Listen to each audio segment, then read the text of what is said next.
which, there we go. Now we are going to go. Talking about consistency is there's two sides to consistency. There's having a routine, which is good, and then having like in over focus on the routine and it becoming mundane. So yeah, and we were talking about just before you went live, we were chatting about how sometimes when you're tuning into to a particular person, like anybody, it can feel like the record is the same record being played over and over again. And the often marketeers or, you know, people who are helping with branding and whatever, they will say to you, know, just keep it consistent and just repeat the same message. And that's great initially, but after a while, when you've been around for a while, it can get a little. I love difference. So let me just preface that with, if you give me the same thing, I'm out of there because I am bored within seconds. So this is coming very much from my own lens, in that if I see the same thing, I'm just like, you know what, seen it, heard it. Give me something else. I know that you're so multifaceted, and what I'm thinking, you know, to the person, that you're so multifaceted that this isn't the only side of you, and I'd love to see other things, other sides of you, so that, you know, I can connect better. What do you think? Yeah, I think that maybe it's a societal thing of like people are used to seeing this thing, and some people are really apprehensive to like rebrand or rework what they do or change jobs even. Like, what would I do if I wasn't, you know, a construction worker? Yeah. You know, like letting go of that consistency is a good thing. But in society, we've been taught to like, first you do this, then you do this, then you do this, and then you stay like low on the totem pole, or like, you know, yeah, I don't know if that's the right word, but you basically stay in your routine, and then you retire, and then you have fun, and then that's it. It's a very humdrum kind of thing. But yeah, there's something to be said for humdrum. Like, not everybody wants all of that, but also I think it's what just came to me is that we're talking really we're in the entrepreneurial type space where people are looking to break down barriers, break down stuff, and yeah, for maybe 95% of the rest of society, of the world, they live in that box, and it can be very scary, and sometimes that they don't even realize they are in that space. It's like, you know, like the fish thing. The fish doesn't know what water is, you know? Right. Yeah. The fish, what's water? Yeah. Yeah. And what it feels like is, somebody said this, I can't really pinpoint who said it, but it was like, be comfortable being uncomfortable. You know, it's like, maybe not always on the bleeding edge, but always doing something new. Yeah. You know, and for everyone watching this, every one of my friends watching this, that know my routine is like, I have my coffee a certain way. I like my, you know, I go to the same restaurants, but like, I like to go do new things. But there is that baseline of consistency of like, you know, even in a self-care routine, it's always pretty much the same, you know. Well, I can talk from experience. When we moved over here to Australia, I have like a baseline routine, and so of course initially that's just everything is blown out of the water, because I don't have my regular stuff. I'm not in my regular place.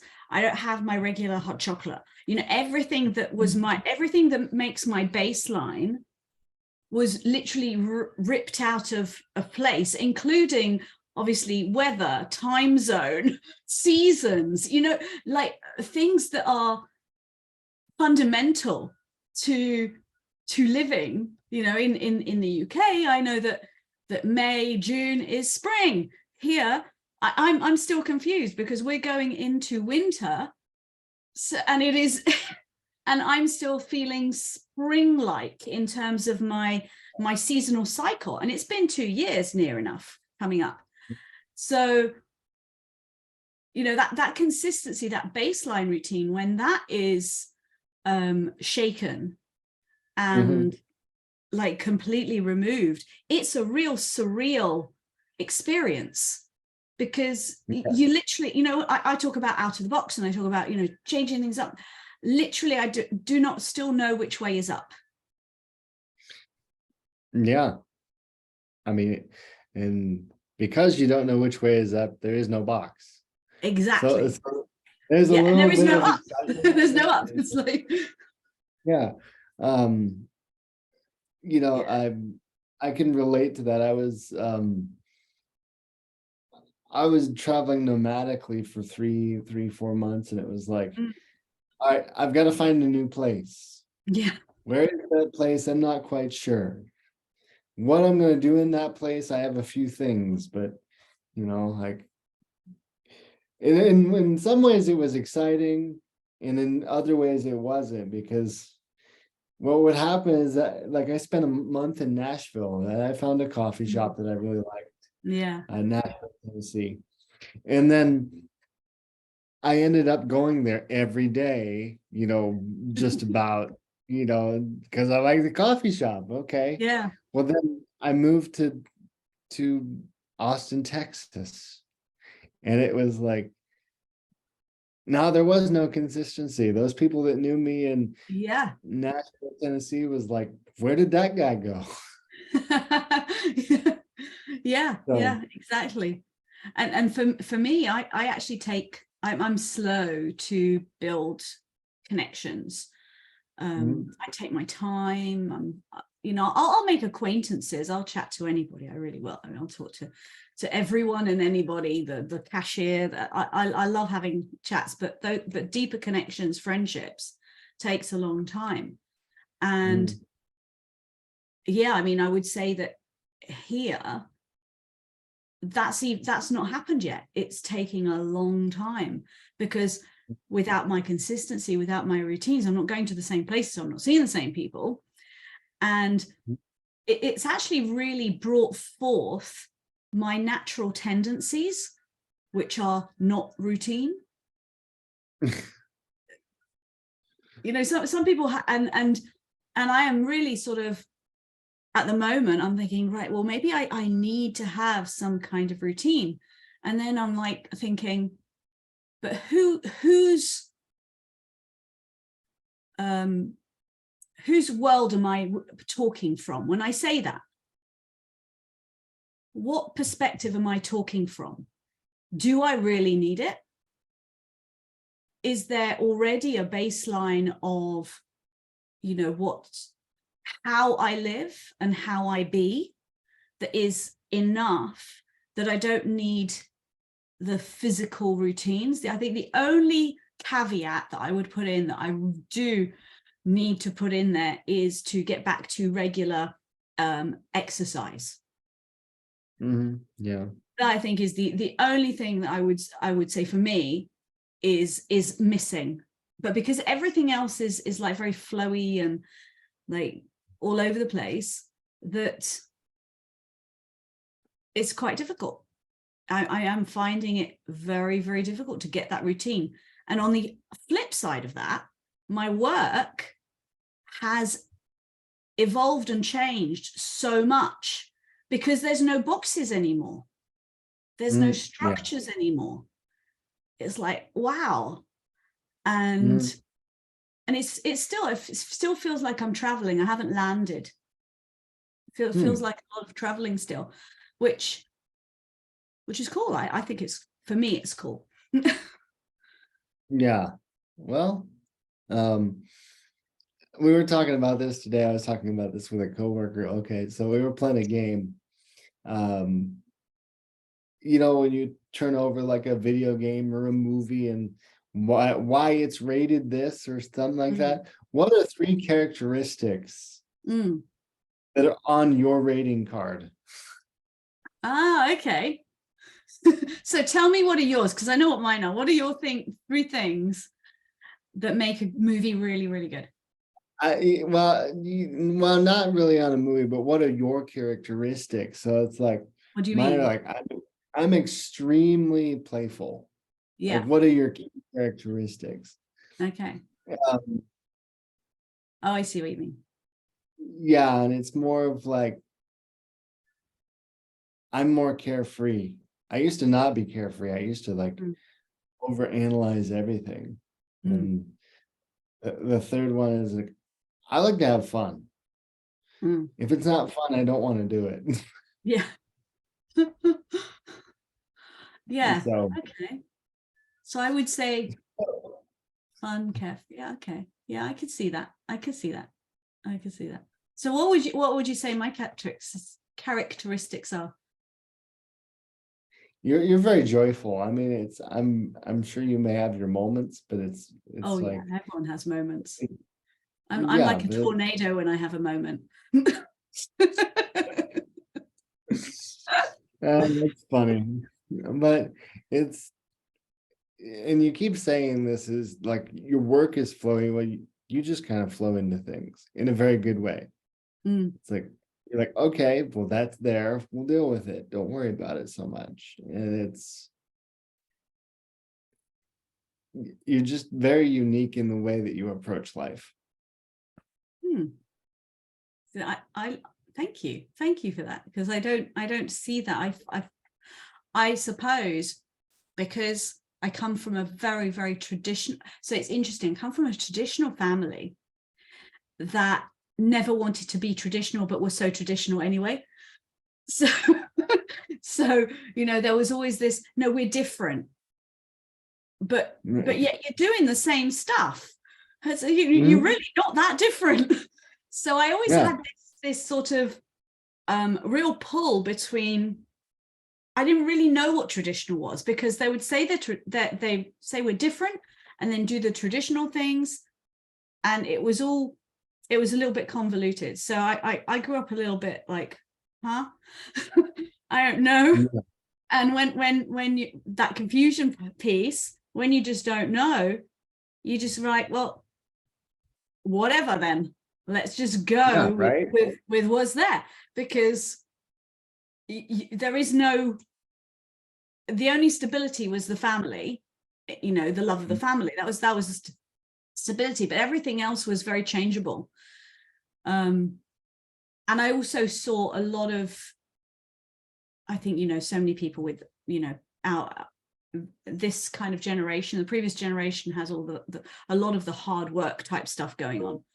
And Yeah, the joy is very much secondary or missing. And mhm, I yeah, see I that. was, yeah. Whereas I think I feel that we've moved away from that, and now people are looking for more fun, more joy, and actually seeing that life can be short, potentially, that there's no guarantees. So yeah, we try and bring in more joy. Yeah, Yeah, yeah, very much so. And what I would say is, you say about the over analyzing, I found that as I've gotten older, and with also having children that are on the spectrum, mhm, that I've realized that I can be so much more accepting of myself, right. my quirks. So for me, over analyzing is super fun. I just have to remember not to get caught up in it, because I could spend ages, because I like sort of unpicking, and so yeah, I think I'm much more accepting now of myself, and I think that's really allowed me to go my own way, even when other people are saying, no, that's not the right way. That's not, and I've had so many, you're doing that all wrong. And I'm like, well, in your view, maybe. Maybe. maybe, and maybe it's true, maybe I go this way and it's a complete, propeller. Everything goes all over the place. But even if it does, I'll deal with it. And I don't have a fear of that anymore. Right. Well, that shows, because you said something about, being a traditional upbringing, and then you have just about broke that mold as far as you can break it. Yeah, I mean, short of not doing the whole family thing, which is obviously very traditional for my upbringing. But yeah, pretty much everything else. I remember, so I did all of this, the university and all of that stuff, but I really did a lot of it to just to keep the connection. And I remember my mum's face when I first said to her while I was at university, I was always working. I love working. I really do. I actually really love it. Enjoy it. I like to be busy. And I would go from job to job, and I sometimes had 3 jobs in one go. And I was a dancer before, so I was looking for something at university to continue that. And I went to, so this is right in the early 90s, where dance aerobics really went, really big. And yeah. And I went to this class, and I was just like, I looked at the instructor and I thought, this is amazing. This is so fun. And I could do this. I could do that. I could teach that. And I said to my mom, I want to train to be an aerobics instructor. And her face was like cardinal sin, Yeah, I was talking about this with a client today. It was like, whatever that is, I boiled it down to epigenetics of like, just because there's been like this fear of safety, security, whatever it is, right? That's why that's there, is because like, if it was guaranteed that you could make money doing whatever you'd want to do, then they would have no qualms with whatever you'd want to do. Yeah. But because at least what I've observed is, because they had to work hard to make it, or whatever, if it's not what they know, they're like, well, how can you make money out of that? And a lot of people, it's like, I want to be a doctor, lawyer, or whatever. Yeah. Right? You make a lot of money, all those things. Well, yes and no. Not now I find that it's really hit and miss. Even like the professional careers. I mean, I think it's quite sad in society that we don't seem to value those careers, especially the doctoring side. I have a real especially with what's going on in the UK at the moment. I do have my own viewpoints about this, but I think it's a shame that people who are so dedicated, have put so much on the line, and are a fundamental piece of society for us, don't get that recognition and don't get remunerated for it. So I think, it's going to die out if we don't do something. But, that aside, so in my family's viewpoint, it wasn't that I couldn't make money, because, I mean, I'd already, one of the things is, I loved what it was so fun. And I'm like, I'm getting paid to dance around and be in a euphoric state. I mean, you can't put a price on that. I would pay to do that. But at the time, aerobics instructors were getting about 5 times more than what I would be getting in a shop or a bar, or, as a student worker. So I'm like, it's a no-brainer. But my mum saw it as, this is like the ultimate slap in the face for the family. I was like, you're not following the cultural, or in this case, family norm. Yeah. And everyone's going to look at us, not me, because I don't really give a crap, but everyone's going to look at us and go, oh, she can't be very smart or intelligent because she's doing this. Yeah, like that lame duck kind of thing. Yeah. It's I mean, you know what? Those people that do like all the different stuff are the funnest people.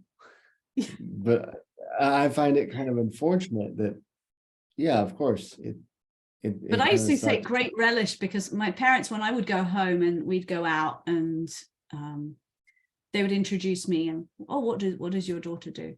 And they would try and like coat it, like dress it up and Mm, say she's managing blah blah blah and all, you know, like to elevate what they saw as a low status. And when people would ask me directly, I'd be like, I'm an aerobics instructor. right. It's not simple. It's as simple as you make it. Like Yeah. whenever somebody's trying to like slough it off, it's not, they make it more complicated Mm. than it needs to And be. yeah, it was So, very much status driven. I mean, even now, you know, all the stuff that we both do. But right, you know, out and about, someone asked me, what do you do? I'm a healer. That's it. I don't dress it anymore because right, why would I? Why would I should be enough. Me, just me. Meeting me right. should be Yeah. enough. Yeah, and that's what's hilarious about it is like talk about you know, we in the theta healing books, and I don't know about other modalities, but Mm, they talk about like the fear of being a healer and all this sort of stuff, right? And you know, it's actually kind of funny to have somebody, you know, try to dress up what you do to another person. yeah. And it's like no matter what you've said to them, they'll only get out of it what they can metabolize. Yeah. So Yeah. And there are some people who only connect with you from a certain space. So I know there are people that I've met who who will dismiss what I do because I don't dress it up. yeah, I'm just like, I'm cool with that. It's like, that's your thing. Doesn't have to be my thing. right, exactly. But it's really funny. It's like in before I even no, I'll just go out and tell people, yeah, I see angels and stuff. And it's not really like what do you do conversation, kind of the answer changes ever so slightly based on person. But Yes, of like course. I have no like I'm not scared to tell, "Oh, yeah, I see angels and I see the future and all this sort of stuff." And You haven't been put away yet. Well, that's a good sign. no, I'm not wearing a straight jacket yet, so we're fine. Um, but it's and some people are like, oh, okay. And they kind of look at you kind of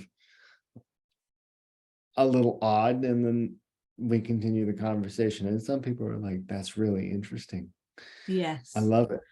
Yeah. And Awesome. Oh, sometimes I want to just say something about that. So I've been revisiting some of my root modalities and things because, you know, every now and again I like to circle back.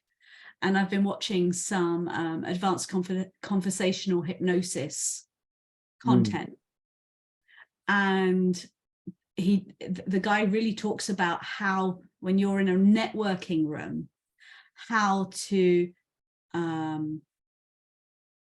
keep attention. mm, And he does this, you know, if the traditional way is I am a hypnotherapist, this is hypnotherapy, obviously. I'm a hypnotherapist and I help people, blah, blah, blah, blah, blah, blah, blah. And people will switch off. And what he talks about is initially you grab the attention, that just I'm a hypnotherapist and just stop. And you say nothing else. And most oftentimes people go, oh, that's interesting. They will, because you haven't said anything. And he talks about keeping this air of mystery, which I love. I'm going to be practicing this because I'm a blurter outer of everything. mm. Maybe that's on your card, a blurry outer of everything. Yeah.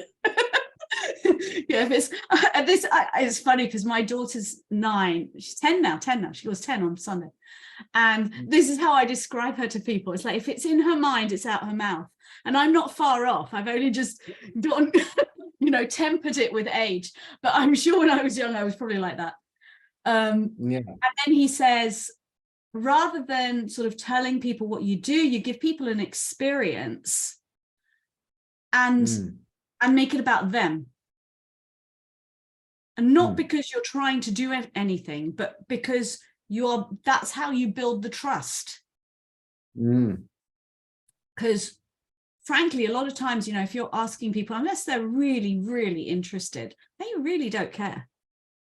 When you start talking, they've switched off after a second. People's attention spans are very small. Some people have the attention span of a gnat. Yeah. They do. So unless you make it about them and you get them engaged, then you've lost them. Right. Yeah. So it was just interesting when you say, I'm interesting. And he specifically talks about this topic, this guy, really, really interesting guy. Yeah. And the other thing which he says, which I really love, this guy's called Scott Jansen. Really, very interesting. Only the second person I've come across, apart from the old Ericksonian stuff, who does conversational hypnosis and really pushes that. And I love that. I prefer that than traditional sessions. But he talks about exhausting all the logic channels.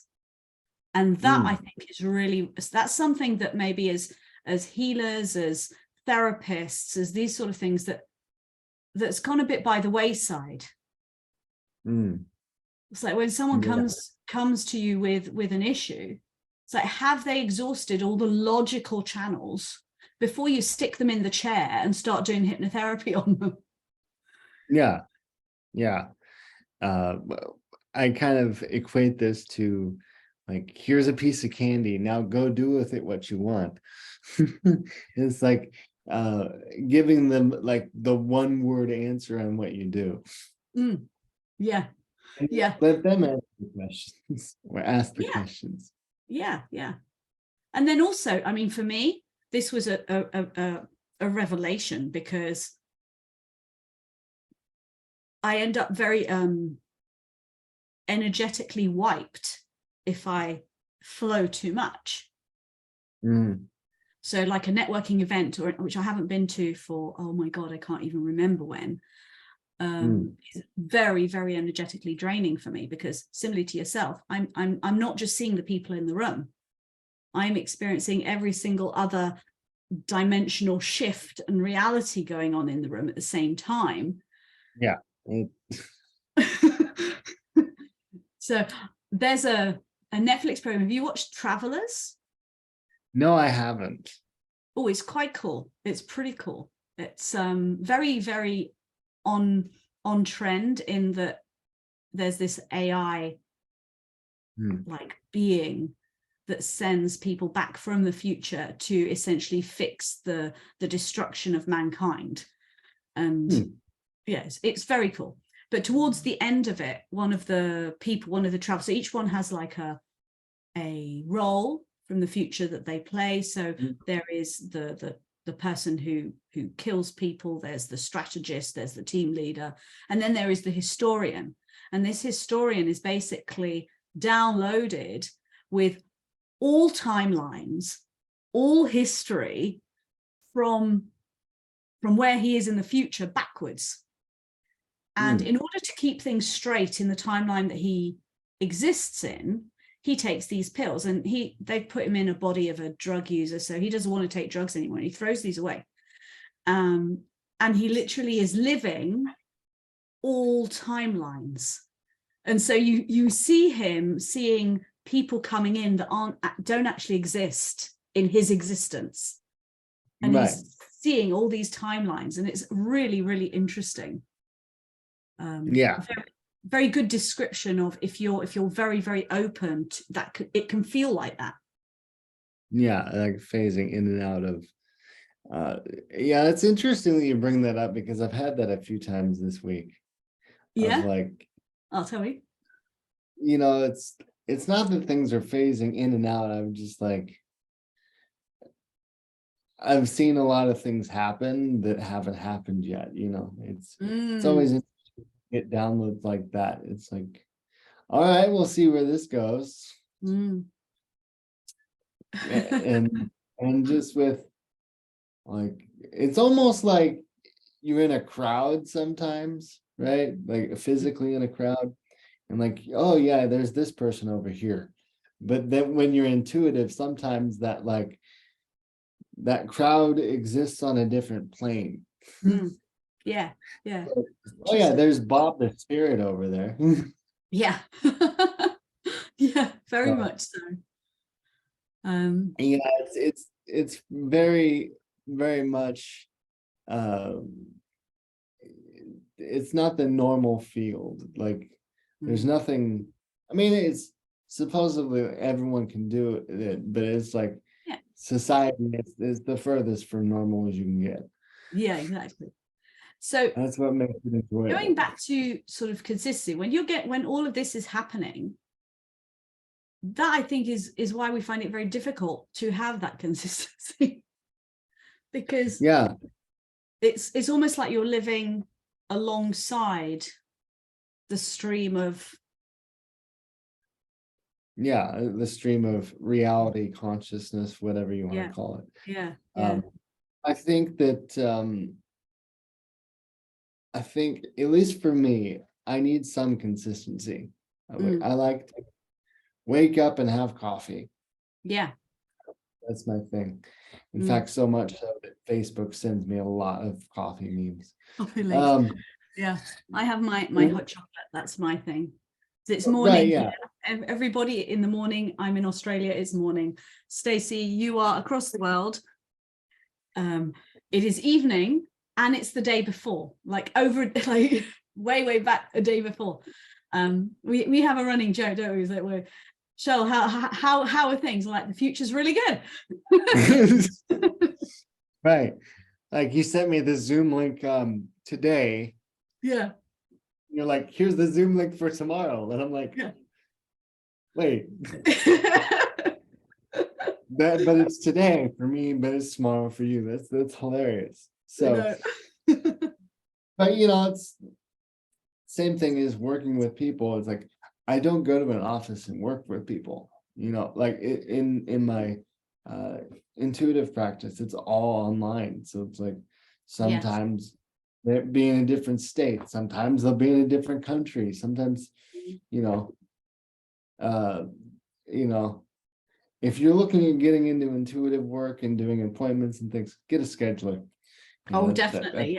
Yeah, even with my friends now, they'll be like, let's catch up. And I've got a specific appointment link for that because otherwise it's 10 messages back and forth. It's like, well, hang on, which day is that for you? And what?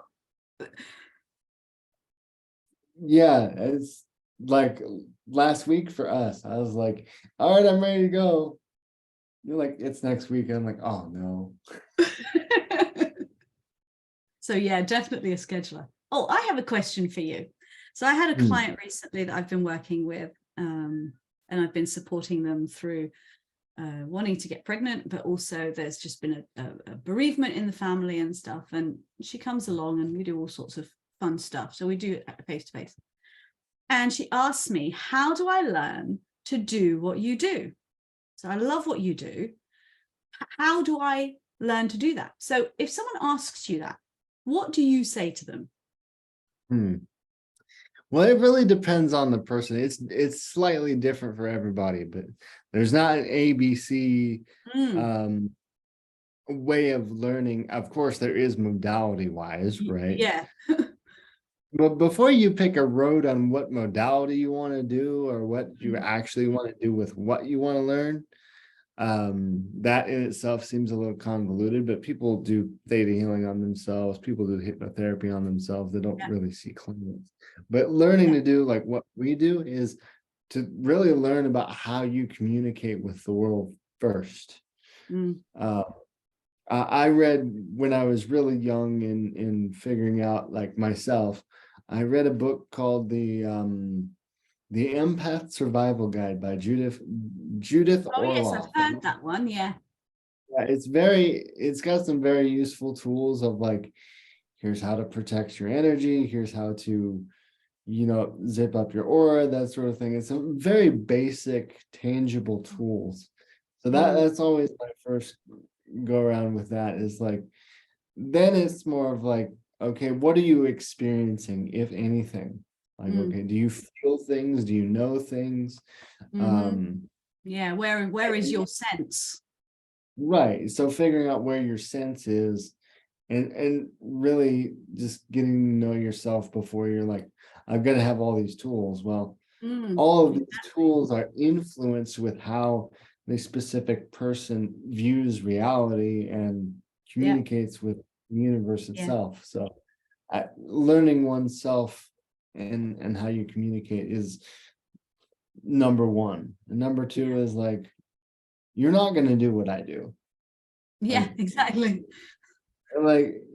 if you have a Yeah. session with me, it'll be completely different than with Shirley. It's really different.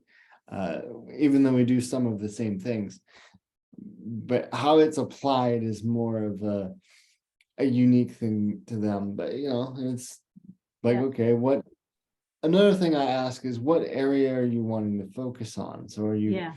are you wanting to do modality work? Do you just want Mm, to yeah. communicate with your guides, let's say, or do you want Yeah. to, Yeah. just know yourself more? So Yeah. that's another question. Mm. Yeah. And that's pretty much what I sort of replied, because it isn't it's not a straight line answer. Um, No, and the complete opposite of that is, it doesn't have to be dramatic. You don't have to have a no, near-death experience. You don't no, have oh to. God, yeah. That's such a thing, isn't it? Like Yeah, I have yeah, to there is a thing. And the other thing It's, which I think is also really interesting is that many people in our industry, and I'm just talking from what I hear and see, my mhm. experiences, um, that there's the really, really like dramatic, terrible story Yeah, before the like rise. the rock bottom. Yeah, the rock bottom, the before the acceptance of that you've got senses anyway. You've always had this. There Yeah, doesn't need to be some kind of terrible dramatic experience in order to awaken it. yeah, it's just there. It's the more of the acceptance of what is, more than it is going through Mm. something dramatic. Yeah, and I feel that there's some people who I've worked with, and they're like, oh, but I don't have any of that, because especially again, this is I think there's a lot of fault here in marketing channels. In You've got to Mm. make it sound really, really dramatic for people to buy into it, to accept it. and Yeah, and sometimes people will literally catastrophize their background in order right. to make it sound, to give the contrast, to make Yeah, the contrast so like dramatic. I came from living on the street and poverty, and yes, there are people who truly have done that, but if you haven't, it's like, well, mm. I haven't got a story. I haven't got something you know to tug at the heartstrings of people to listen to me, to say, oh my God, they must be amazing because they've turned it all around like this.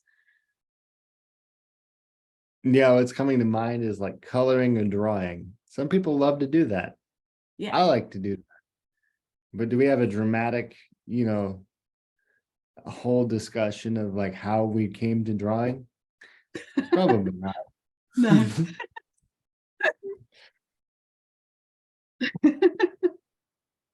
Yeah, it's drama is not necessary. No, no. The Um, amount of clients, I'm sure you as well have, that you've sort of helped to release the need for drama to achieve. yeah, that's like That's one such of a, the yeah.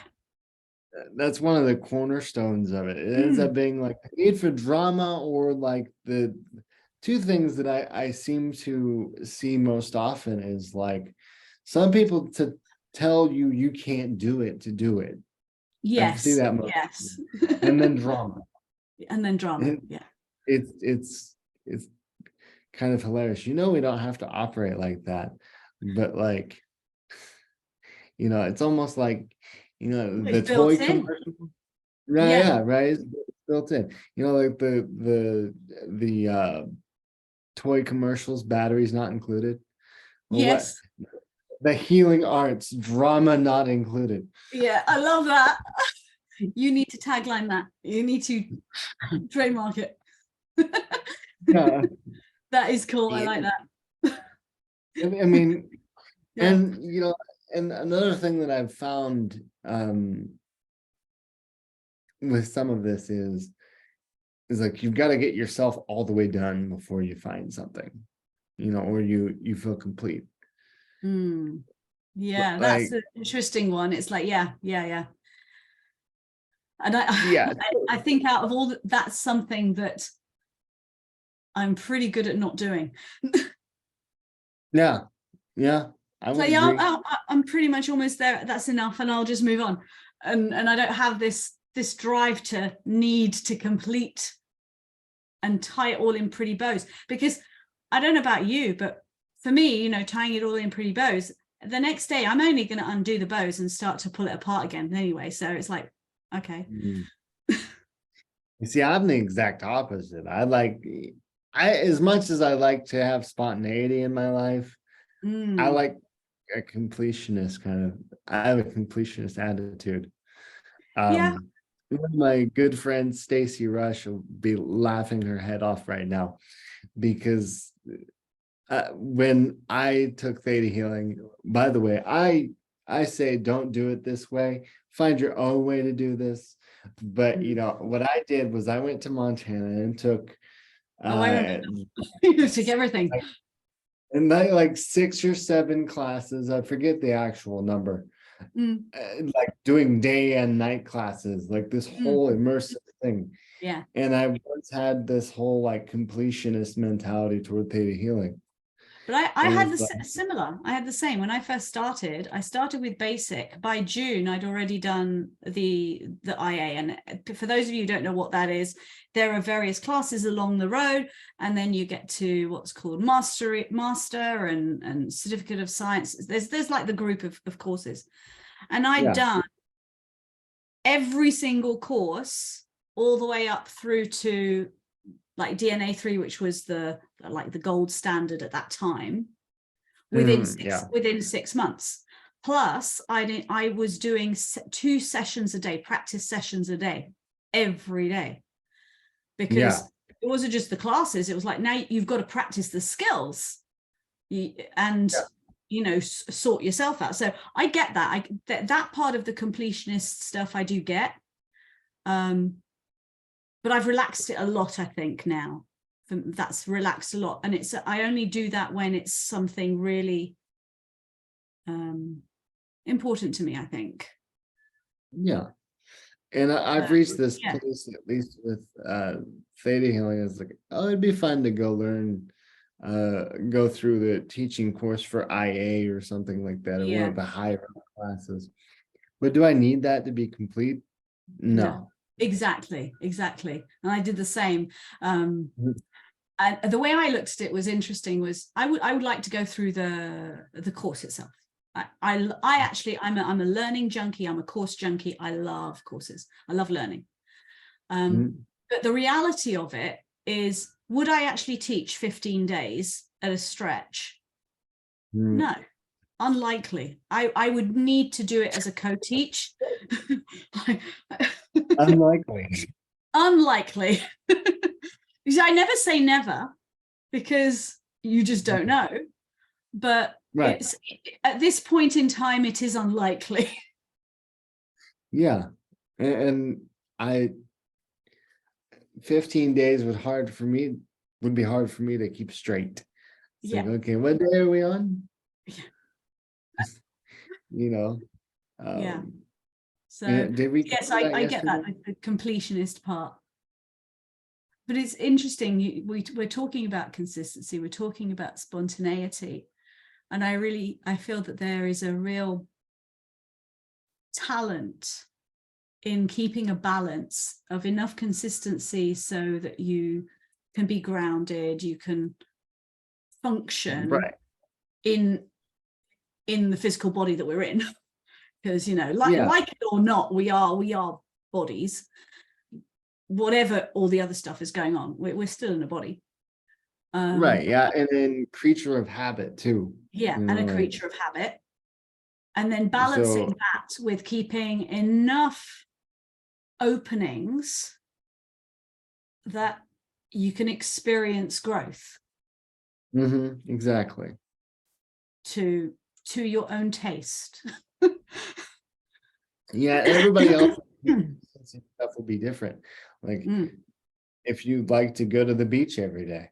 Like mm. that was one of your things for a long time, wasn't it? Yeah, yeah. And I was every single day. I would go. I wouldn't go at the same time though. No, random Right.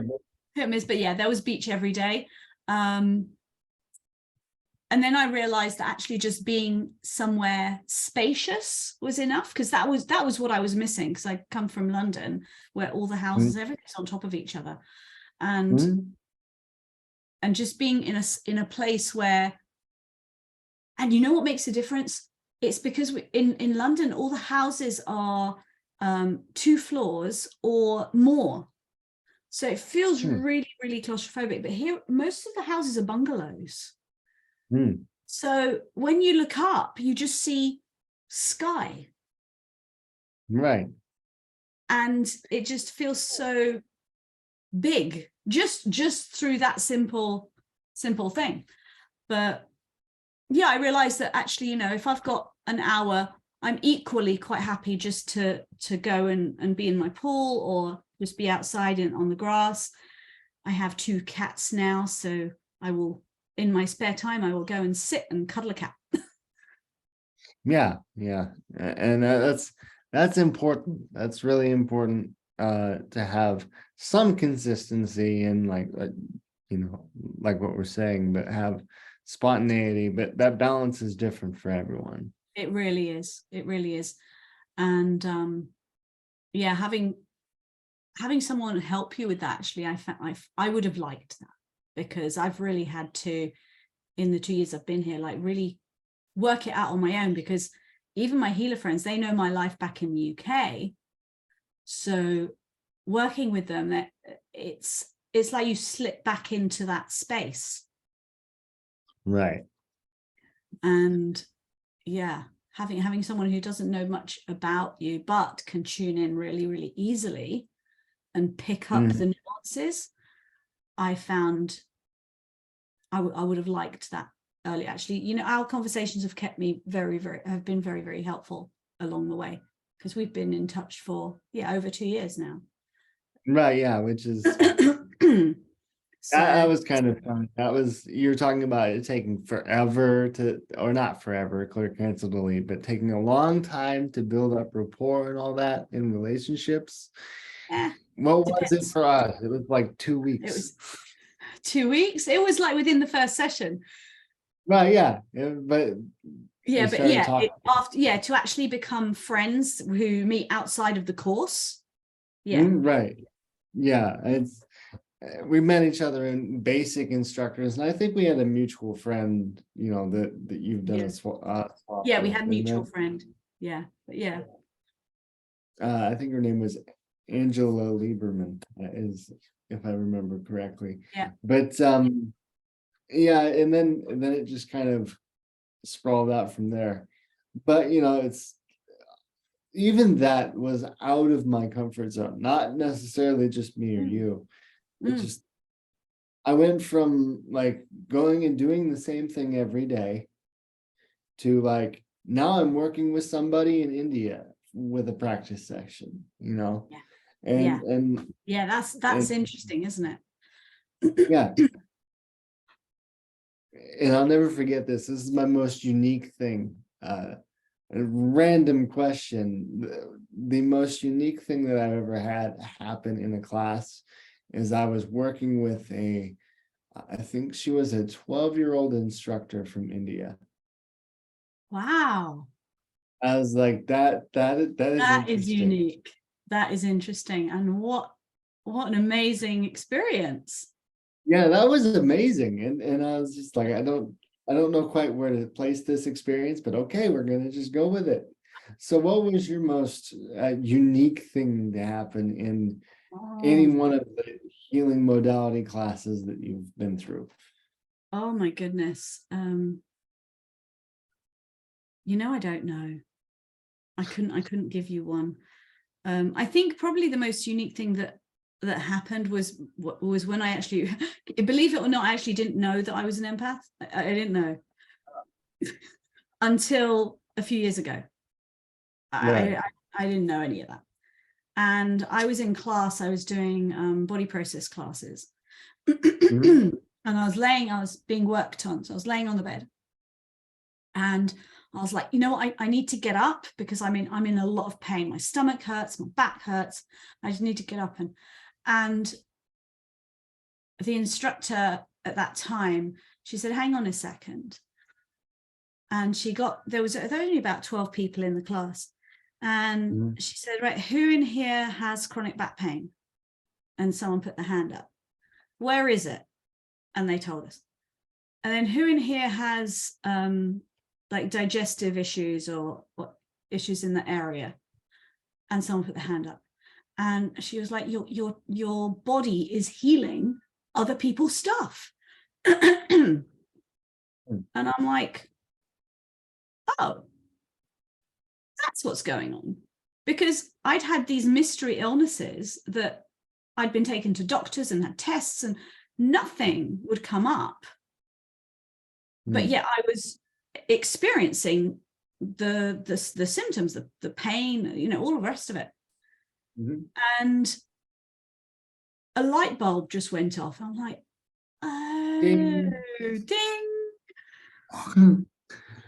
Right. Yeah. Okay. And the thing is, once I knew, and obviously, we went into what that means, about lots of sort of information around that, but it was just that bit. She was like, you're just healing everybody in the room. But once I knew that, I was able to let it go. So, and one thing which really I remember is I was not made wrong for it. Because in other modalities, having your body be the instrument or part of the instrument is not considered a great thing. You have to go, not through you. And so I'd Right. spent all this time not working in the way that I was naturally built to work. Right. I mean, it's good to Meaning have another, out of body thing, yeah, going. and it's good to have another, another way, obviously, because I don't really want to be having other people's stuff here. Thank you very much. Yeah, but it was like it wasn't made wrong. Yeah, it wasn't made wrong. It was accepted. It was like, and it was more information. Like, do you realize that that's what your body is doing? Is that's how you are? Your natural healing comes through in this world for you now.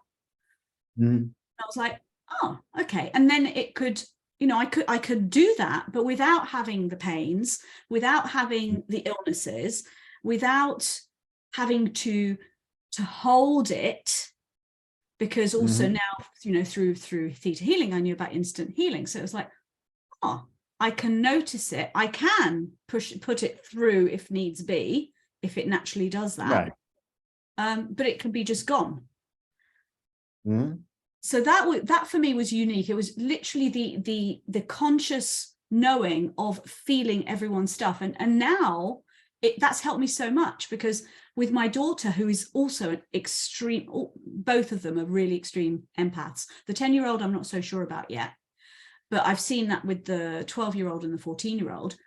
So we'll often, she'll text me sometimes through the day, and she's still working it out. She go, Mum, I've got pain in my ankle. Is it mine? And because we're quite connected, often I'll be like, no, that's not yours. That's mine. I've just knocked myself. Okay. Right. And again, once she knows, it disappears. It's like, okay, not mine. Yeah, and a lot of other thought processes, a lot of schools of thought, as you'd say. Once the message is received, there's no reason for it to be there. Exactly. And I used to get that. Did you ever get like whistling in your ears? I thought I had tinnitus for years. Yeah, I've had that before, and sometimes it's quite weird because you don't know when it first starts. It's like, I don't know if that's tinnitus or that's something else. Yeah, exactly. But now I've learned to recognize I do have a little bit of distortion from, loud music all the time. Right. But every now and again, like really like sharp whistle, and I'll be like, hey, okay, I got you. I'm hearing this. Can we just dial it down and give me the message in a different way, because I don't understand this. And then I'll get pictures, because I'm more visual. So it's yeah, which is quite funny. It's like, I think that's why we have so much fun in the memosphere. So yeah, and having how your body communicates with things is really good. Really good, because so many people just kind of drift through it all. I don't really realize. And there is the temptation, when you I mean, I don't know if you were like this. I always say to my husband, like, I used to be pain was just there all the time. Yeah. So I learned to disconnect. Yeah. Because it was just always there, and it just isn't pleasant, obviously, to be in there when there's all this pain all the time. But when you do that as a norm for so long, it's taken me years. I mean, 3 years, 4 years now, to be comfortable within the space of my body, even when there is some pain, and not to automatically go to that default of disconnect. Yeah.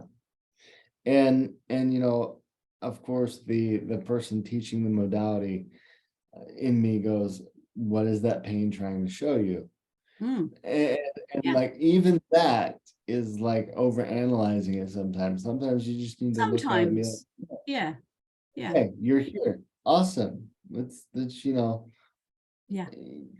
I see you, I feel you, I accept you for what you are. And that sometimes that's all it needs. Yeah, sometimes it doesn't need all the other trappings. Yeah. A lot of and same thing with healing sessions. It's like, the more you learn, the less scaffolding you need.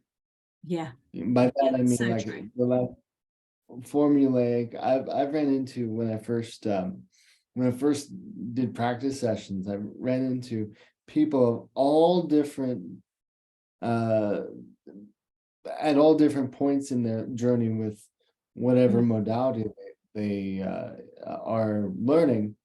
And some people are really hung up on, like, you need to do it this way. And the more that I've kind of just let it flow, in other words, the more it's just like, oh yeah, how about we just take that and we can just send that up, and Yeah. And as instructors, we are, because we're teaching a modality that's accredited, there is a certain, we need to teach the people the process. Right. But then it's allowing them to practice within the process and then find their own way as you get to the more advanced classes. But I found some of the most dramatic things happen in the basic class, where people know nothing about the modality. and all you're working with is the trust in creator. That's it. Right. And I was in a instructor's class with Joshua, and he's like, okay, as you evolve in theta healing, it's the scaffolding falls away, Yeah. because you have he didn't say this, but this is how I metabolized it, is like, you have the formula, kind of embedded in Yeah. how you communicate. And Yeah. even in some of the books, Vienna says, I don't command creator anymore. She just says, take care of this. Yes. That's what I do. Just take care of that, and take care of that. And it's that certainty, that trust aspect. And even if you don't believe in that kind of thing, in any arena, the trust and the certainty aspect is what makes things flow better.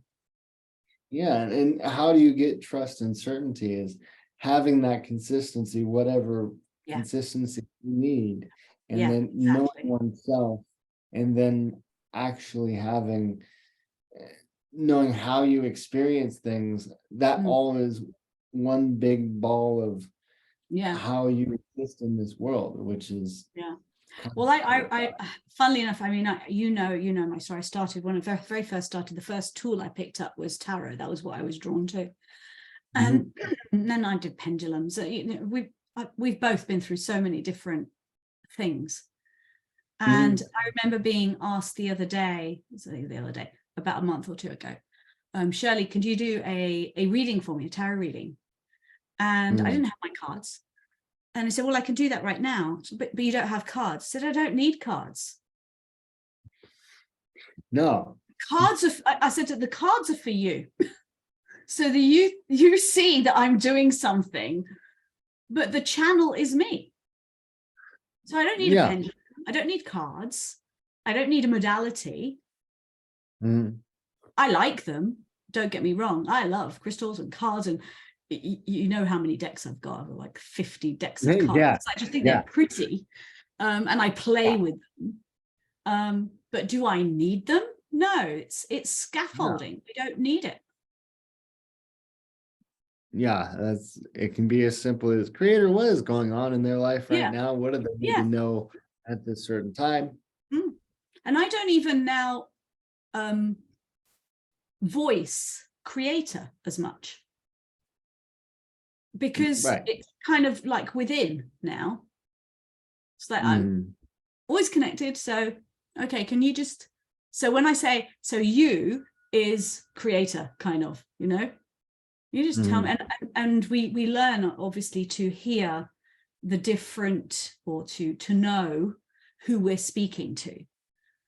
Right. And then there's because sometimes it will be spirit guides, it might be angels, it might be so if I'm thinking of a video game of like, or if you're using a word processor, the shortcut keys. Exactly. Which I used to love, by the way, when I was teaching Word. That was my one of my things, because I used to teach secretaries, and so they love shortcut keys. So I would you undo this and Control Alt Q and all these different keys to do different stuff, and they loved me. I have this cheat sheet. They're all your shortcuts, because they don't like to take their hands off the typewriter. And it's like us. I don't want to take my my focus, let's say, off of what's there in order to start doing commands and things. And I can just go, take care of it. let's just go. Yeah, let's do this now. But when you have a new client, of course, it takes time for them to have that trust as much as we have that trust. And so sometimes, when it's someone new, it starts off, and I'll keep it. It's like gauging where they are, so that they can grow with you. And that's why I love having people for a period of time. I mentioned to you before we came on, I've just finished with a client who's been with me for a year, and even he said, the sessions have changed, and like, because now you're experiencing the session as I would give a session, whereas maybe at the beginning I'm tailoring it more so that you can receive what you can receive. It's like Right. you know, providing it to them in a way that they can understand it. So, you know, I want to speak Spanish, but you understand English, so I'm going to give it to you in English so that you can understand it. Right. And then slowly we're going to like put some words in, some Spanish words. By the end of it, it's all in Spanish, just as an analogy. Yeah. It's all in Spanish. Yeah. I So now you cannot. get Shirley speak. Yeah, I can't picture you speaking Spanish though. I did speak Spanish. I was fluent. Oh, really? Yeah, I'm actually fluent in French. I speak Hebrew, I speak Arabic, and Spanish was on the radar for many years, but I haven't spoken it in so long that I can't speak it anymore. But yeah. That's funny. Yeah, I enjoy languages, and every now and again I'll slip into French because that's my natural second language. Mm. Yeah, and it's learning new things. I think the spontaneity piece of it all is to just learn new things. Yeah.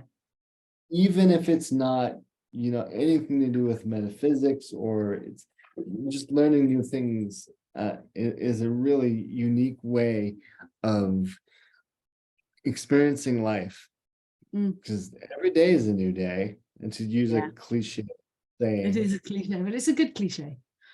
Yeah, it is. My other favorite cliche is this too will pass. We've done that one before. I love that. Oh yeah. And I have another one that I put up today just before I put up our thing that I really loved, and I came across this. Where is it? Why have you not updated? Facebook, how could you? Come on, speed up. Catch up.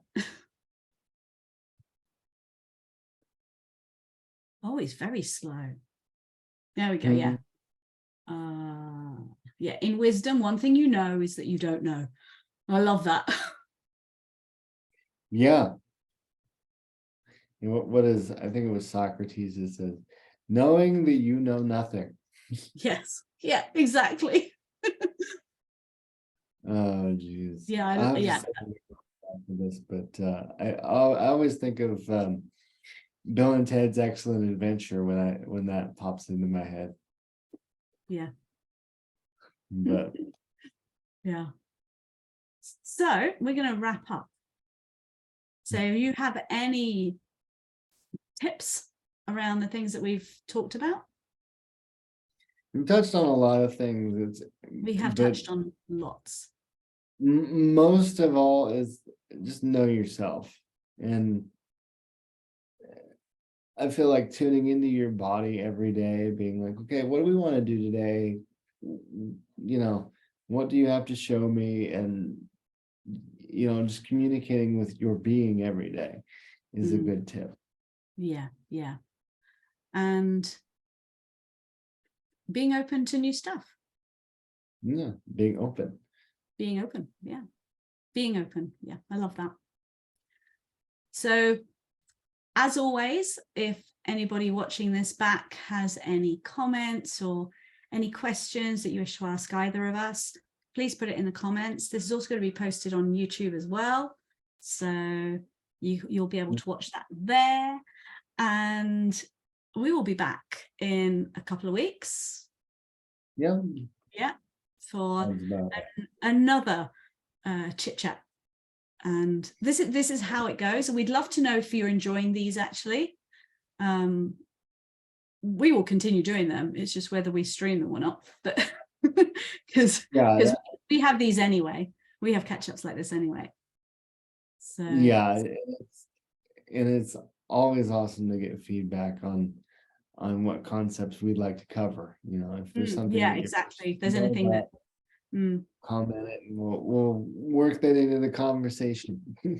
Yeah, exactly. Because there was some ideas before we came on. We don't script this. We don't come up with the stuff way ahead of time. It's kind of like what comes in at the moment. But of course, anything that you guys would like covered, or, you know, we'd just like to hear some different takes on it, or different perspectives through different lenses. We'd love to know. We just love exploring. So I hope you've enjoyed that with us.